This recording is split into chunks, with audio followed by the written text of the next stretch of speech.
Welcome to Fictional Problems, the podcast where we discuss all things writing. On today's episode, we're going to be diving into one of the biggest shifts in modern writing, the rise of artificial intelligence and large language models. We're going to be talking about what it means for writers, creativity, and the industry as a whole. From AI-generated stories to large-scale scraping of books, articles, and online content, we'll explore how these systems are trained, the ethical and legal questions they raise, and the real impact they are having on authors today. Join us.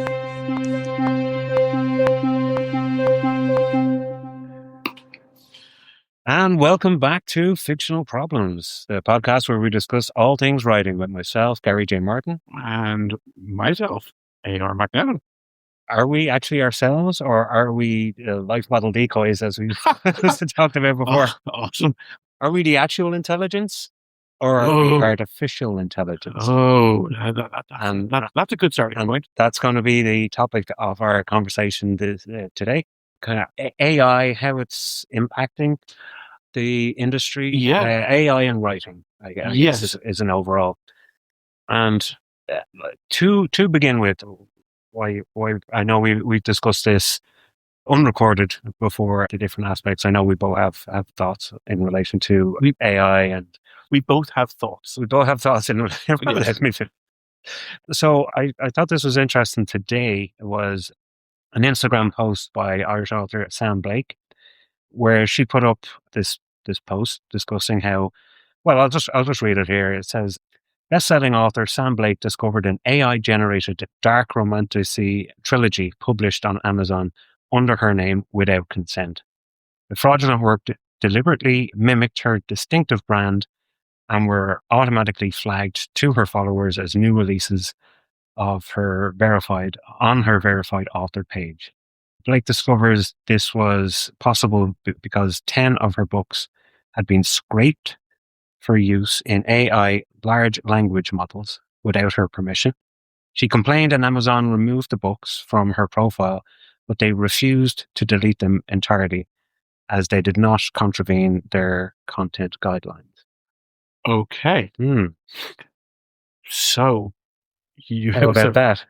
Well, there's several different fronts. One is Amazon refusing to remove the content, because I know from publishing to Amazon is that you have to say on when you're publishing the Kindle whether or not any of the content is AI. Yeah, which means that the person who put them up and clicked no to that is lying. Yeah. And that's terms of service that can be removed from that on that basis. I know people lie to make money. No, but that means that Amazon can use that as an excuse, to get rid of them. But since they're making money out of it, even a tiny lot. So yes, on the scraping part. So first, Amazon deciding to make money off someone else's work.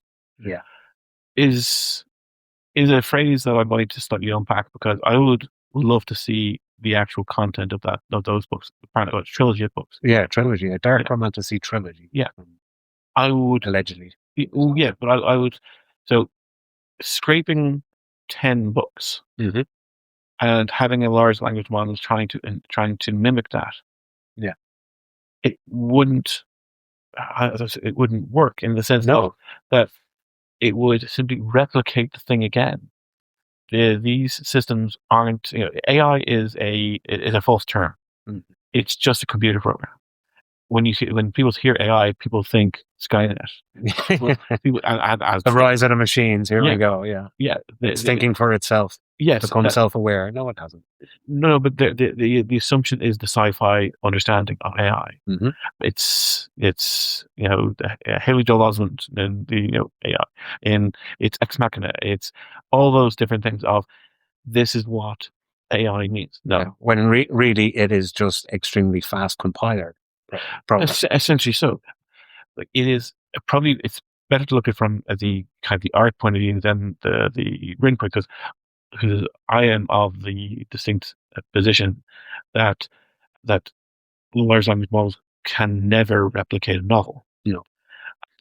There's so many moving parts. It's like the analogy I've used in the past is the game of chess. Mhm.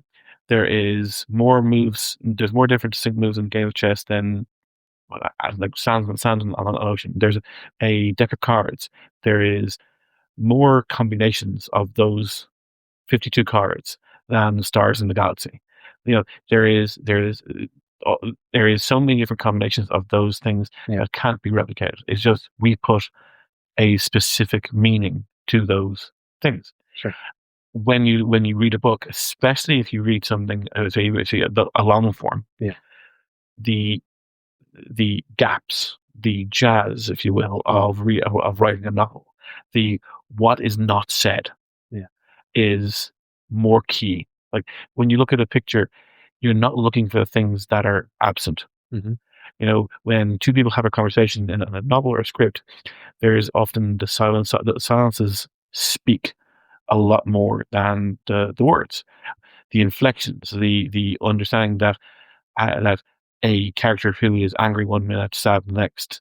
That's a type of character. That is a specific type of character that would fit into one scene or one story, but wouldn't fit into another. It's one of the reasons I think that we use AI written as a slag on the new Star Wars shows, new Star Trek shows, because they feel so badly written. They feel so badly, misjudged. Exactly. Yeah. That it feels that there is some sort of process happening in the background that isn't natural. What is happening essentially is like if you've got a giant like tub of single bit Legos. Yes.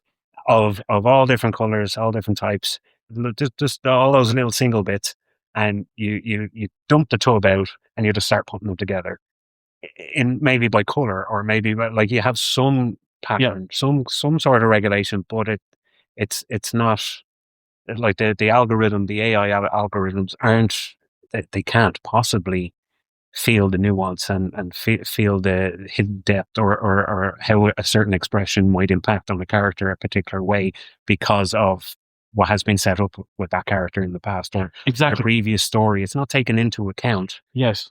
Anything. Yeah. It's like at all. It's like, so a Midjourney or a stable diffusion, they are creating a single image.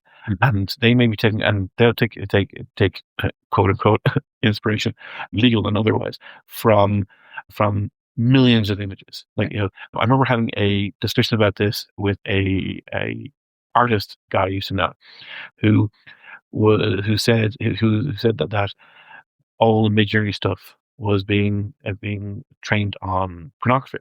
So all the images that are coming out would be kind of more muscular men and kind of hourglass women, and his argument was that artists would never be wanted again or needed again. But that argument itself contains its own flaw, because if you want something created that isn't the idealized version of not even an idea, that's an exaggerated version, exactly, as it has enhanced version, let's call them steroid in one hand, silicon on the other. If you want something that's more natural, then if Midjourney is being trained this set of data and you don't want that set of data, then you have to go to artists. So it's the single image can be produced.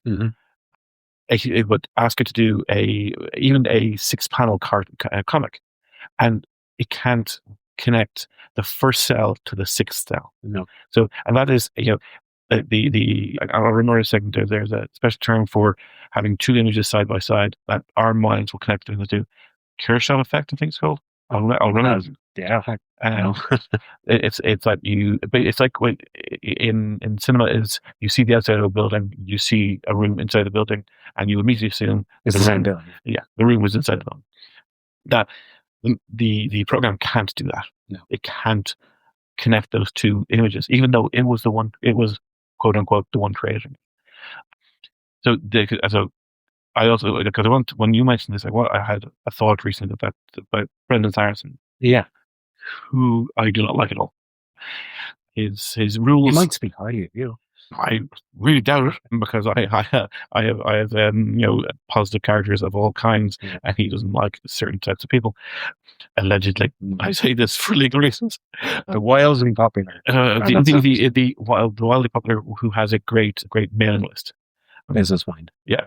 Yes. Actually, if we have time, I'll get back onto a rant about the role playing game. Apparently, they're also doing a TV show.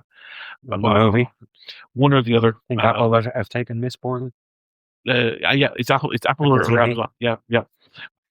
So at a keynote address recently, as in this, I think happened very recently, he talked about AI, and he referenced two arguments at the start. The first was AI music. Okay.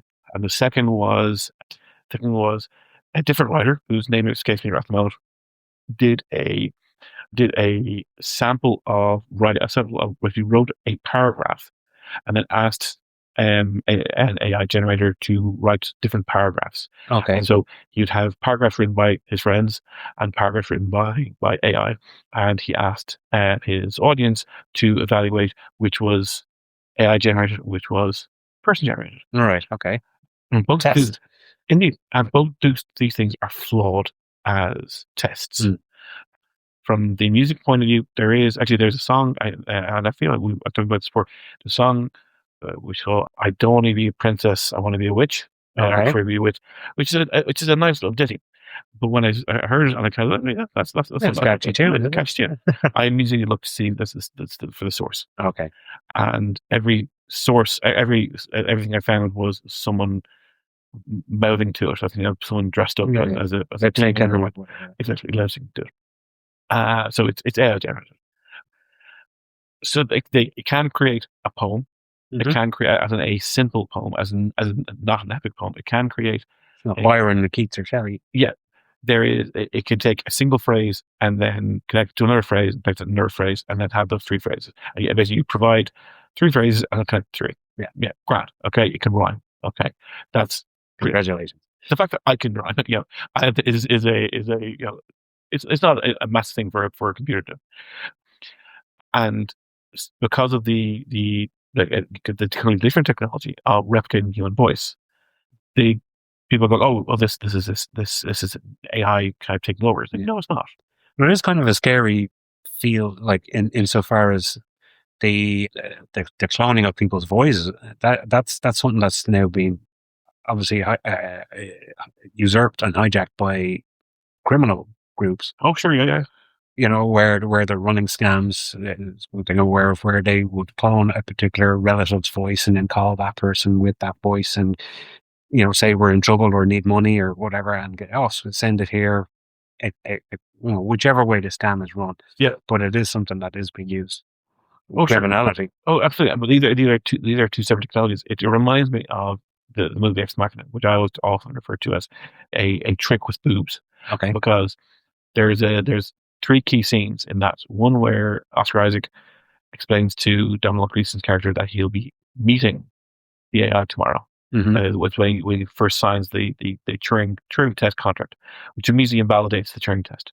Because he's not evaluating the AI based on its humanity or its consciousness. He's checking out he's evaluating the technology of the body, of the humanoid body and the face. And indeed, there's a line at the end where Gleeson's character whispers to Isaac's character, "Did you base her face off my internet searches?" Yeah. So it was a trap. And the very last scene is when spoilers for Ex Machina. Well, a while. It's been out of a good few years, where you see essentially the AI standing in the city somewhere, and you see it looking at its shadow, and people are moving around. And I always think the next moment is that where it shuts down because the program has run its course. Yeah. Because at no point does it demonstrate free will. It follows the path we're set out for it, and the actions it takes maybe slightly beyond what the designer expected, but not outside the realm of the program. Because if you program a thing to escape, then it's going to pull in. You ask a a AI to write a paragraph about escaping. You don't know, and you give it access to the entire internet. You don't know how it's going to actually form that sentence, Okay. Yeah. but it's still going to be limited to the scope unless you start giving it more and more parameters. Like any program that isn't thinking for itself. Yeah, it's every program is guided by its parameters. Like that's just the way it is. It's Casey, you set the guide rails and the instructions, and that's what AI generated stuff is. It's like, I want X, Y, Z with 1, 2, 3, as well as A, B, C, or and then I suppose people, it seems these days, are kind of so impressed by what AI can generate. It's like that the thing of the science you don't understand. We said this before. It seems like magic. Yes. So when people type something into Chat GTP or whichever AI search engine, and stuff comes back at them that they're like, "That's amazing. This is like magic." Yes. The Arthur Clarke quote: "AI sufficiently advanced technology looks like magic." So to a lot of people these days, but a friend of mine was the first to mention this to me. That quote, while nice and valid, is actually wrong. Oh, I'm saying. Oh no! One of the greatest science fiction writers of his age is wrong about. Yeah, I know I quoted it wrong, but it's fundamentally wrong in it. Yeah, because if the point of view of the quote is technology, but the point of view of the more accurate statement is the observer. Yeah. So it's saying the technology, any sufficiently advanced technology is indistinguishable from magic. If we saw what we thought was magic, we'd think it's technology. Well, that's a good point. If a caveman sees a smartphone, he'll think it's magic. So it's not about the technology, because we could. It's about the knowledge level, and indeed, that keys back into kind of the Turing test. Like there isn't, while this illusion, like we're living in very much a era of lies, both political, technological. Every aspect of our world is built on falsehoods. Would you not say that's no different than any era, though? Where how does it distinguish? It's just so widespread, I suppose. So open and so free access to. It's so obviously false. Yeah. That when Trump says something, when Musk says something, when Farage says something, these people are allowed make statements which are demonstrably false. But sorry, we're going off. Bring it back. Let's bring it back. Yes, we're not living. We'll leave the politics at the door. This is a bit right. Yeah. But it's even AI. Just a slight tangent on that regard. OpenAI may collapse as a company in the next 2 years. Okay. And they'll probably be swept up by Google or by Microsoft, or they'll take the technology into them, and as with any gold rush situation, the bigger players will get bigger. And any technological boom, you'll have a bubble the bubble bursts, and we have something left. At the start of the internet, with all the different companies around. .com companies, or even in Ireland, because I worked for one for a short time. There was Club.ie, there was AOL.ie, there was all these different companies that were selling internet access. Yeah. And they all made their supernormal profits, to talk about it in like economic terms, and then they all fell away, leaving only a handful left. Actually, here's the survivors. Did you know what the first technological bubble was? Yeah, I mean, are we talking in terms of modern era or in any time? Yeah, of all time. Well, you could talk about the steam engine. You could go back. You got it in one. Yeah. So the railroads. It was particularly railroads in England was the first one, so really the first one was in England, but the one that is pointed to is one in the US. Okay. All these different, like there's a TV show, Hell on Wheels. The idea of trying to get from sea to shining sea. All these different companies were trying to get their track from one side of America to the other side, and the first one could get there, as if they had a line that could be used, then that was great. Yeah, that was always a JP Morgan and all these I don't know. investors back in the day, But I was thinking about that. late 1800s. Yes, late 1800s, yes. But most of those companies fell away. Mm. But the track was left. Yeah. The engines were left. So other companies bought them up, became bigger companies that came what the Western or whatever the companies are. But it is the small companies fall away. The technology gets or the pieces get pulled in together, and then you end up with hopefully a useful tool. Yeah. That can be used by so railways was a useful tool. The internet is a useful tool. AI can still be a useful tool, but can help with research. Sure. And Yeah. to kind of get back down the track with writing.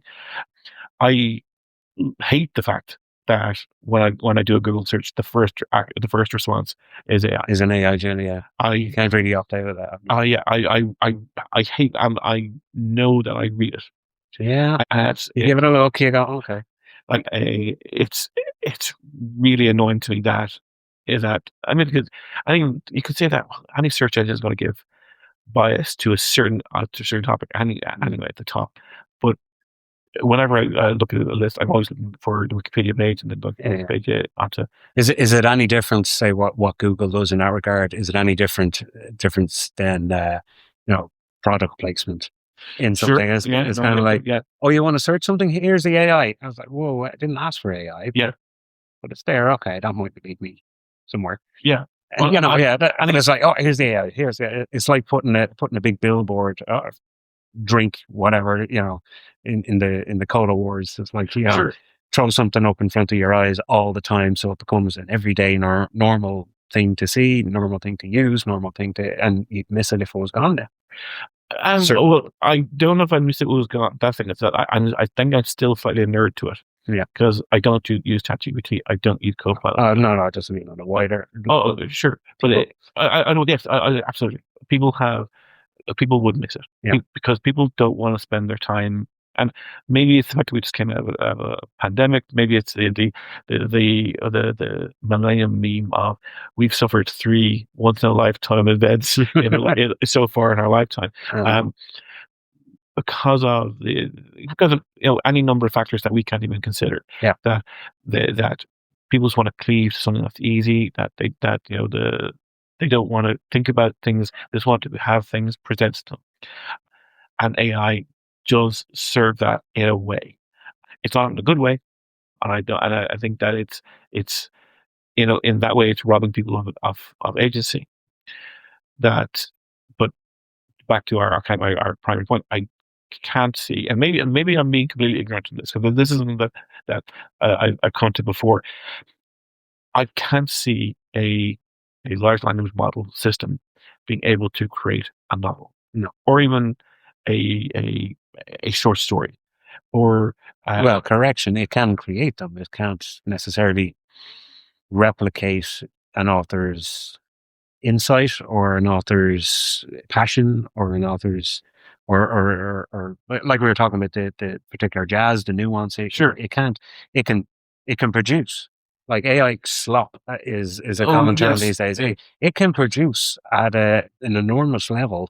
I remember, I think I saw one article about a publishing company that was planning on putting out 1,500 novels one year, AI generated novels. Right. That was their thing. So they had this whole business thing where they're going to set up and just put in parameters and create AI generated novels for distribution and sale.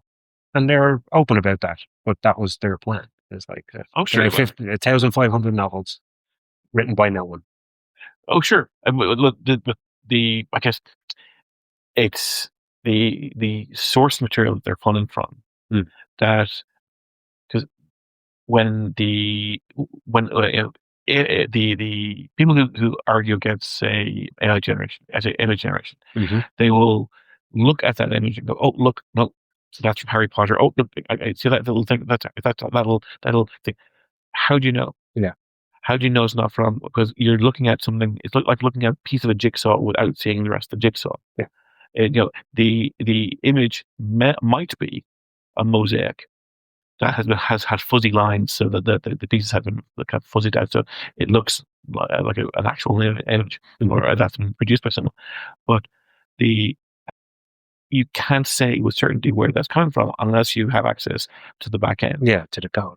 And it's and you don't know of that massive bank of information what was actually taken. Yeah. You have no idea. So when someone talks about create AI generating, say, even in development, say 100 pages of a story, that AI will pull from, and what was it pulling from? Is it pulling from Tolkien? Is it pulling from China Melville? Is it pulling from Sanderson? Is it pulling from any of these writers? It doesn't understand the difference between one type of fantasy and another type of fantasy. It doesn't understand, like I've made put the point before. Let's say George R. R. Martin. I repeated George R. R. Martin's point that he thinks that the difference between science fiction and fantasy is furniture. Yeah, and that I don't say understanding. That perception can be used to understand his work, and in part my own. So the AI it doesn't have a focus to select from. Yeah. That, like saying, putting in a writer like George R. R. Martin and J.R. Tolkien, how can you merge those two? Since there's already merging happening between them on, George R. R. Martin does take stuff actually from Tolkien and from Lovecraft and from all these different sources. Yeah. So, and that's where... And it's stagnant as well, because it's not going to create something new. Oh, 100%. Yes, yeah. That's an excellent point, yes. There's not going to be some sort of eureka genius moment where it takes some sort of evolutionary leap in its creativity and produces something that no one had ever seen before, because it can't. Yeah, well, see, so I'm going to briefly talk against myself for a moment, because what you said made me think of the idea of the infinite typewriters and infinite monkeys. Okay. That at some point a string, because the AI may not be able to create it. I was saying the AI won't know it created it, but a person reading it might. Sure. That they might go, oh, this is unique, but again, that's from the point of view of that person. Like whether it be the Donald Gleason in Ex Machina or the person on the street who picks up Sam Blake, one of her books, never having experienced her work. Yeah. These people would not have the understanding. Yeah. It's the reason why Turing tests are so hard to do, because I can't determine you're conscious, you can't determine I'm conscious.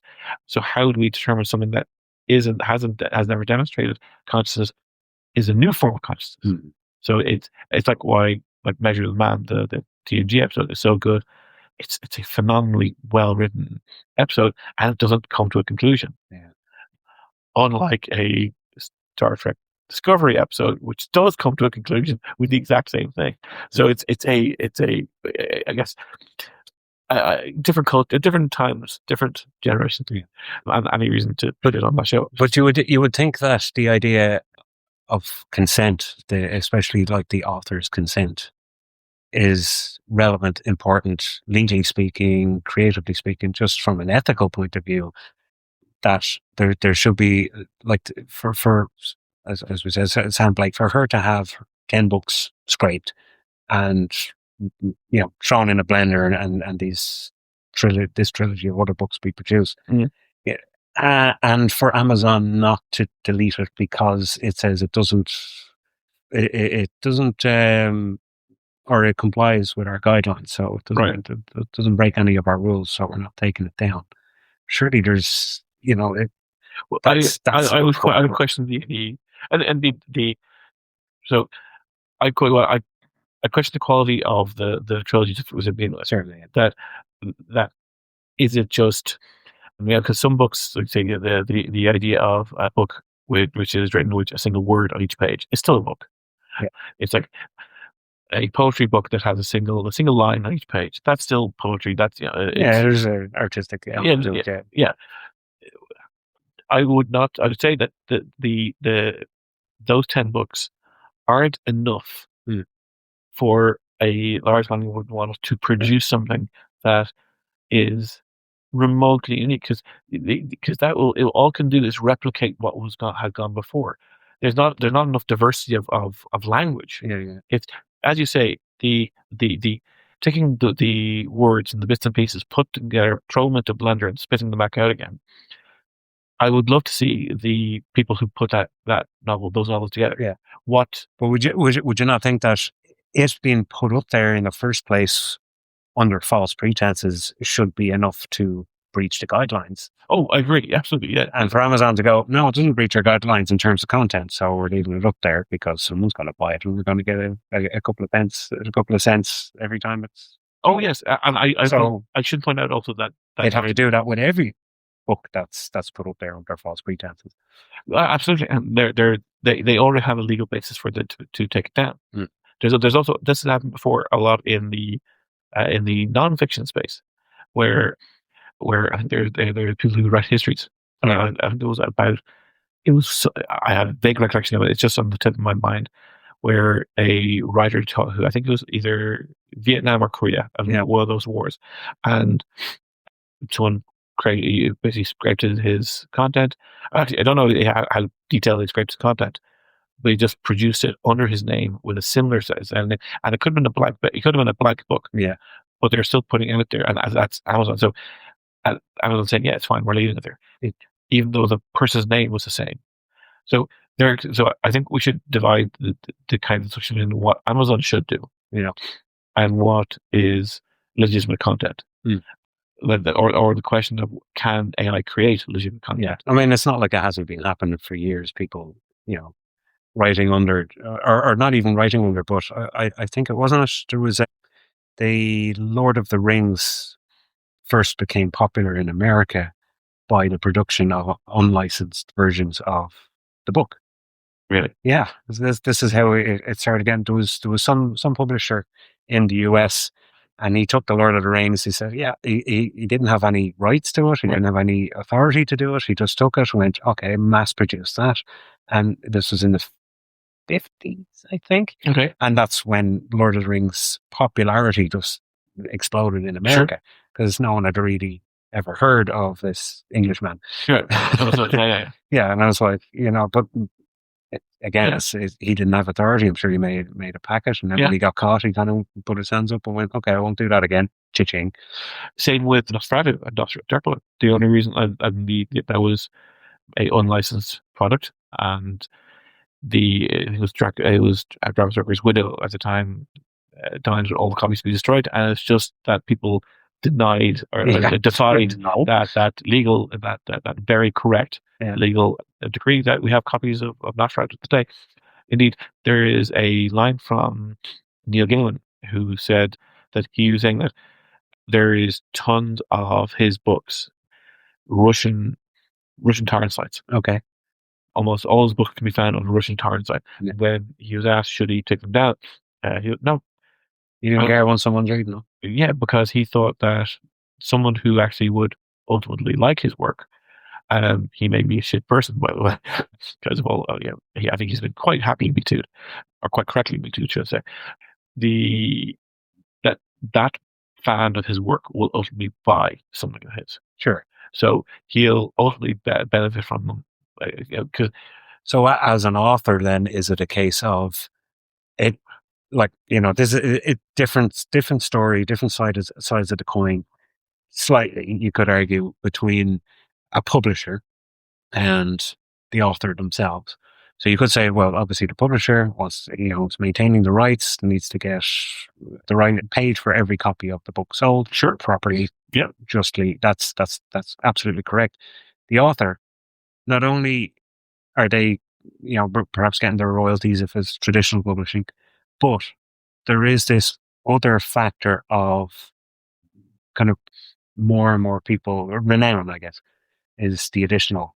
The publisher doesn't necessarily gain the renown. The author does. If countless people are reading the book, even if it's unlicensed or is not paying the author back, the reputation goes forward. And like you said, they're likely to maybe pick up an actual, real, legitimate copy at some point of a future book, or they may.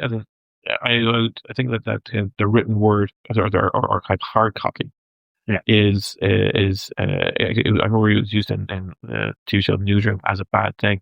I always kind of agree with that statement, that the books in your shelves have become art. because if you want to read You're something, decorating my room, yeah. yeah, I have a wonderful a collection of books, and they sit beside me on any Zoom call, and they're just, there's color coordinated almost.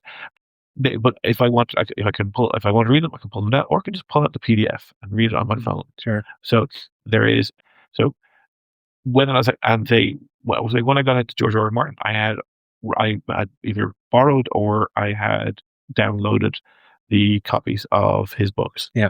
I then went off to Eason's and bought every copy of. Yeah, you're like, yeah, I want these. Of Santa White Squire. And then I reread them. So actually, I reread some of them. Some of the spines haven't been cracked. Yeah. But I still paid for the content. It's like, should you pay for a cinema visit on the way out? Yeah. The amount of No question. the amount of crap that actually I guess produced. Would you? How many people would, do you think? Well, there's a quote that came from Kevin Spacey, a person who I think is on a return tour, since he was proved not guilty of the thing against him. He did while he was doing House of Cards, he did the keynote for the McTavish TV conference, where he was saying that at that point, TV, this was early days Netflix, he was trying to say, well, should a movie be 2 hours? Should a movie be 3 hours? Should a movie be 4 hours? Should a TV show be 45 minutes long? Well, it's only 45 minutes long because of ads. Yeah. So should it be an hour? Should there be 12 episodes? Should it be 20 episodes? Should it be 30 episodes of the season? So he's talking about how the media kind of has changed. And at one point in the speech, he's talking about allow piracy. Just allow it. Don't bother fighting it. You're never going to fully fire it. You're never going to bring down every torrent out there. I may be adding to his what he said, but he's inspired me that a certain percentage of that audience will pay for it. Yeah. Okay. And that's the audience you should be targeting. You shouldn't be targeting everyone. And this is, I think, one of the reasons why there's so much crap out there right now, that they are trying to the shows that target very, very small audiences, or say small audiences that respond to them, are doing well. The ones that are trying to target massive audiences and doing it poorly are failing. When you mentioned piracy there, you reminded me of when you used to rent a video from Extravision. Yes, place I used to work.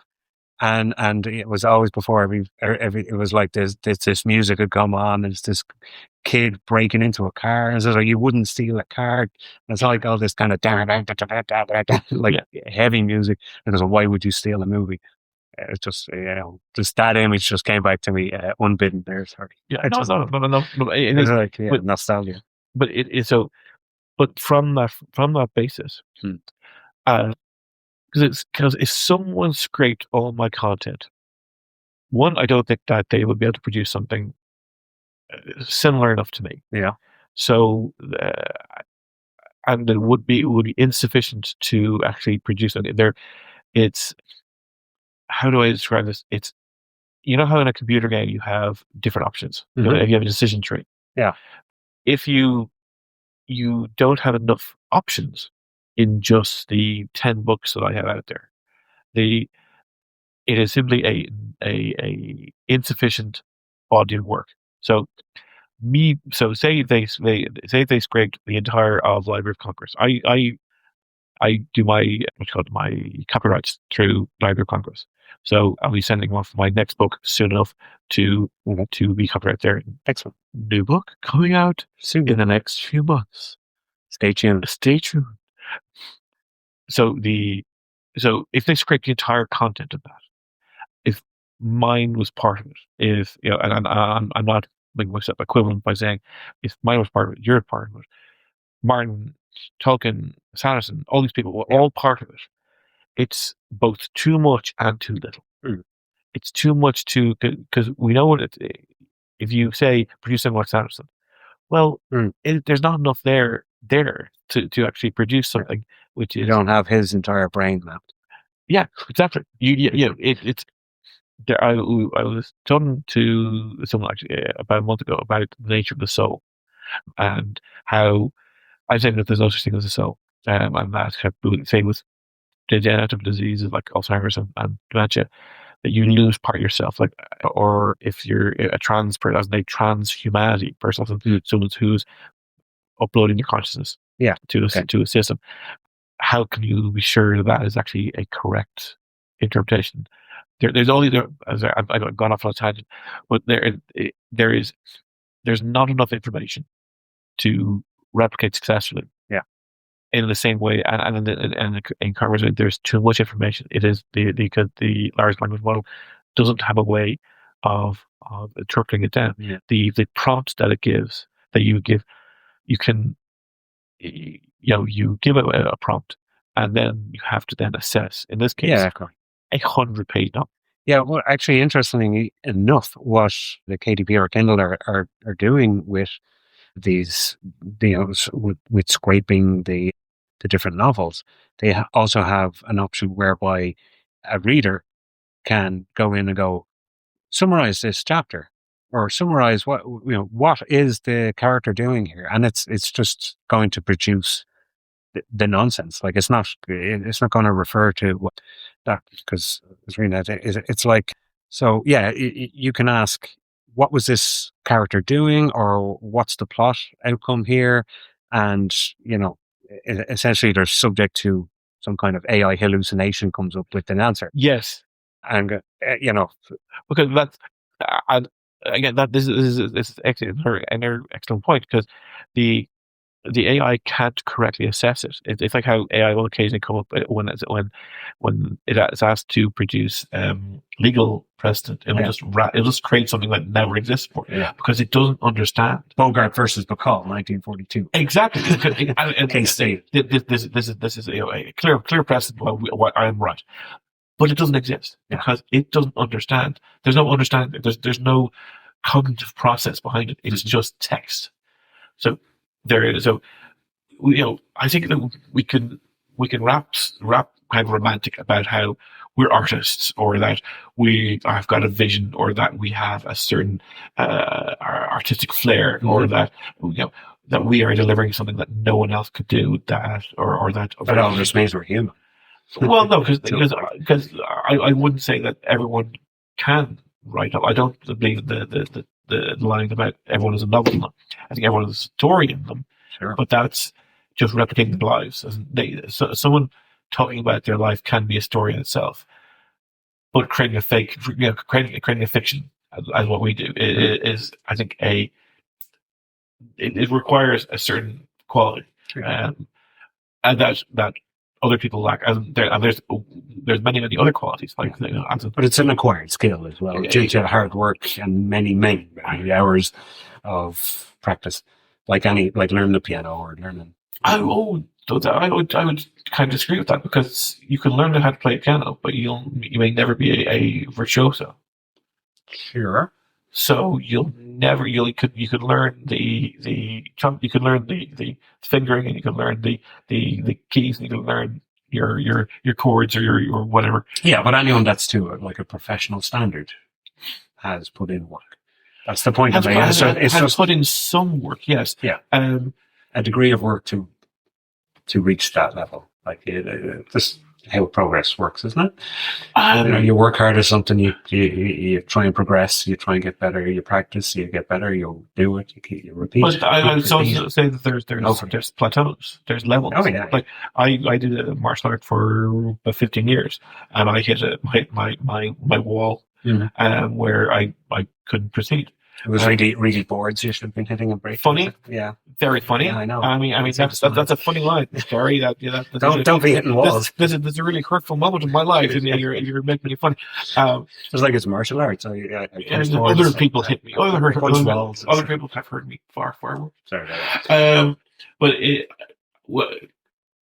to kind of to bring it back to kind of the AI idea, that it can produce, whether it be yes, it can produce an image, but it can't produce a page of it. It can't produce a narrative. Mm-hmm. It can take an email, and it can condense it down, because the email is stating facts. Yeah. And may state opinion, but it's not a narrative in itself. Yeah. Ask it to understand something that has doesn't have an other source. Like if, say, you ask it to understand Othello, it would produce a replication of other works. Everyone else's opinion and reviews. It would produce a cliff notes or sharp notes of that. It would not look to Othello. It would look to other people, other sources that have commented on. Yeah. Oh, yeah. I wouldn't examine Othello's content or the actual text. Because what it would do is take everyone's review. Yes. Take the plausibility or the recurrence of certain words from all those reviews and say, okay, more people think this than that, so I'll focus on the strengths. That Iago's racism, for example. So it would particularly it would because that is I think a strong argument to kind of bring this to a close, that when the AI can't understand other people's work. So whether it be chopping it up into pieces, can't understand it. When it's looking at a whole work, like that's what I'm thinking about. But if they scraped all of the 10 books from that writer, it doesn't have an understanding of what those books do or mean. The function, all it can see is maybe, actually, I don't think you can maybe understand the grammar of it. Because if you think about it, how many times when you're writing, you write with an accent? Yeah. So, and it doesn't understand why you're writing like a goblin 1 minute and writing like a high elf the next. While you're writing like a Klingon 1 moment and writing. It's always going to be a numbers game with a program. It's always going to be mathematics. Yeah, it has to be. That's all it can work with. Is all it has to do. So like that, it gets one review of A Song of Ice and Fire talks about gory details and talks about, political intrigue. So it goes, oh, look, everybody's saying that. So that must be what it is. Yeah, exactly. You can't. But it's assessing. It's not assessing the content. It's assessing a different content. It's assessing the review. So that's why I have no real fear of AI. Yeah. Even if it scraped everything that I wrote. I guess ultimately it's a tool. Oh yeah, it's a tool, and especially for like the likes of the corporate world, sure, it's a useful tool. It can be in terms of your training programs, things like that. It can reproduce very polished kind of presentations and like you say, condense emails, and it can do. Well, like any tool that comes out and is new, it needs to be understood a little bit better by the wider public and not considered magic. Yeah, I think, and that's the big. That's the way we should try. And I think it's starting even now, where people are recognizing the slop that it does produce, and scrolling through these videos that are clearly AI generated. No one is spending time, but I feel like the shift is already on towards people wisening up to what they're seeing and what is being produced by AI as exactly, they're seeing it for exactly what it is, which is it's just a pale reflection of what already exists. So if we move away from the idea of talking about long form, we talk about short form, because the short form has got a specific target, the single song, the single paragraph, that can be produced, and because the images being pumped out of Stable Diffusion and Midjourney, it produce 4 images, and then you choose which one you want to edit again. So there is a human saying that's crap. That's what I want. That's crap. Okay, then step back. I want this. There is a human mind at work. Not to, do not make me say that the human mind is an artist in this regard. They are contributing to. It's a manager. It's a managerial. It's a curation of the work. And while say it takes a little bit longer to read a paragraph. Oh, that's what I want. Read a paragraph. Oh, adjust this. I read. So it would take forever to read. It produces 4 different novels. You're going to read them. I suppose in the time it takes to do a long form novel, you might as well have just written the novel yourself. Yes, because you would have come up with better ideas. Exactly. And if you think about it, if, let's say, for example, it wanted to make a sequel to Night of Golgari, or Rise of Point Master, you would have to read that and then understand all the elements inside it, all the motivations that were both resolved and unresolved, and as a character has now stated things that we understand they will never do, but it's unstated in the text. They will never, say the brother and the sister will never have sex, for example. In George R. R. Martin, that'll happen, but so if there won't be a patricide in that book. There won't be the multiple steps taken that they'll be heroic, or they'll aim to be heroic. Although I wouldn't be surprised if a dragon showed up, and they clearly don't exist. Exactly, but yes, but let's throw a dragon in there. But that's where it has to pull from other locations, and it doesn't understand that you're writing not high fantasy. You're right. What, low fantasy? Is that the category for it? That is. I call it epic, but but as a high fantasy, would it kind of include magic? It's not. Not to denigrate. But kind of doesn't understand that, and in that moment, as we are not using the same phrases, perhaps in the same way. You use the term. It's an epic story, military fantasy, or exactly. Political intrigue. So if you read, if you go to, say, the bookstore where Night of Golgari sits and look 4 books to the left, it'll probably be isn't there military fiction where there's dragons and fighter planes? Sure. Because I remember being told that. Where actually, I'm right next to George R. R. Martin on the bookshelf. I am quite sure you are. Just point of pride. Yeah. Sure, of course you would be alphabetically. Yes, of course. Barry J. Martin is right next to George R. R. Martin. Yes, so the AI would take your names. Yeah. Yes, so that book would not be produced in any way similar to what you produce, because it would go, Martin, same person. It must be same person. And what we'll likely do is, if it ever wanted to replicate George R. R. Martin's work, it would include the Beatles, because of George Martin, the British. So it simply doesn't understand. The dragon had a hard day's night. And that was to eat. We all live in the belly of a yellow dragon. They do, though, don't they? They do, don't they? Okay, I think we've had a good old chat about that. Again, like all these topics, we may revisit. Sure. A lot of them call for revisiting, and we'll just have to see how that goes. But for the time being, I've been Gary J. Martin, or the Life Model Guy, the artificially generated Gary J. Martin. Trust me, he's not all right. He's not substantial. Keep watching the skies. Oh dear, that was Alan. Talk to you again. Bye.